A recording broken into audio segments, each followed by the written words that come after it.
경기 북부 최대 격전지 가운데 하나로 꼽히는 의정부시 갑 후보자 토론회가 열렸습니다. 전략 공천된 젊은 여당 후보와 지역에서 잔뼈가 굵은 야당 후보, 그리고 무소속으로 나온 현 지역구 의원의 아들까지 3인 3색의 후보는 자기만의 토론 전략을 통해 유권자들의 표심을 자극했습니다. 김호 기자가 토론회를 정리했습니다. 토론회 주제는 역시 코로나19가 화두였습니다. 먼저 코로나19로 침체된 경기를 살리기 위한 방안에 대해 물었습니다. 여당 후보는 정부 정책을 칭찬하는 것으로, 야당 후보는 정부 정책을 비판하는 것으로, 무소속 후보는 지역 맞춤형 정책으로 대응했습니다.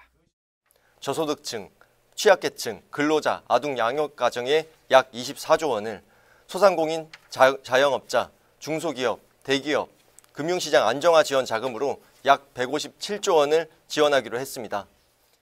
지난해 경제 성장률이 1%대 후반까지 오는 것 아닌가 우려했었습니다.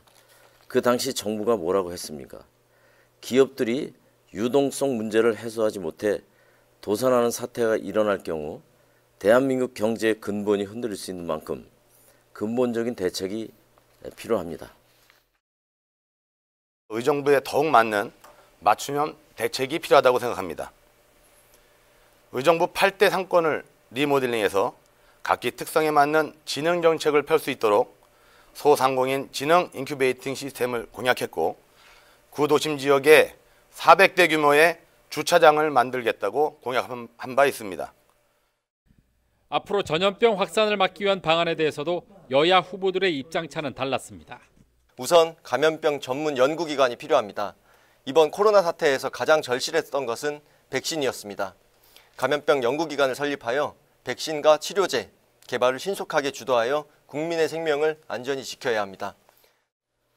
코로나19가 이렇게 심각해지기 이전에 중국인 입국 제한 조처가 있었어야 된다고 저는 생각을 합니다. 중국 눈치를 보다 이런 엄청난 재앙을 초래했다고 생각합니다. 이제는 방법이 없습니다. 대책이 없습니다. 각자 개개인이 예방하는 것이 최선이라고 생각합니다. 가칭 사회적 재난관리 특별법을 제정해 재난 시 기존의 제도와 법률에 우선하는 대응 방안을 만들어야 할 것입니다. 이러한 문제는 범국가적으로 모든 변수를 감안해 만들어야지 어느 한 기관이나 전문가가 전담할 수 없는 분야이고, 결국 국회에서 종합적으로 검토해 만들어야 합니다.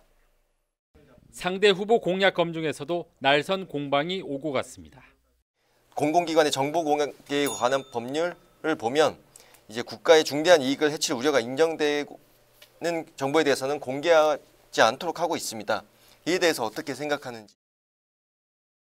오영훈 후보께서 나름대로 최선을 다해서 공약을 만든 것 같습니다.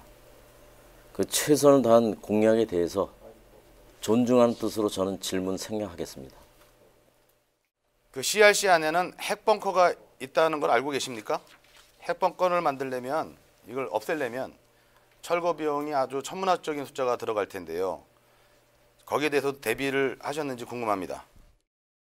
이 밖에 경기 북도 신설에 대한 의견과 추진 방안, 구도심 개발에 대한 방법론 등에 대해 후보들의 의견을 묻는 질문이 이어졌습니다. 문희상 국회의장이 20년 넘게 지켜온 의정부시 갑 선거구, 어떤 후보가 그 뒤를 잇게 될지 유권자들의 관심이 모아지고 있습니다. 헬로티비 뉴스 김호입니다.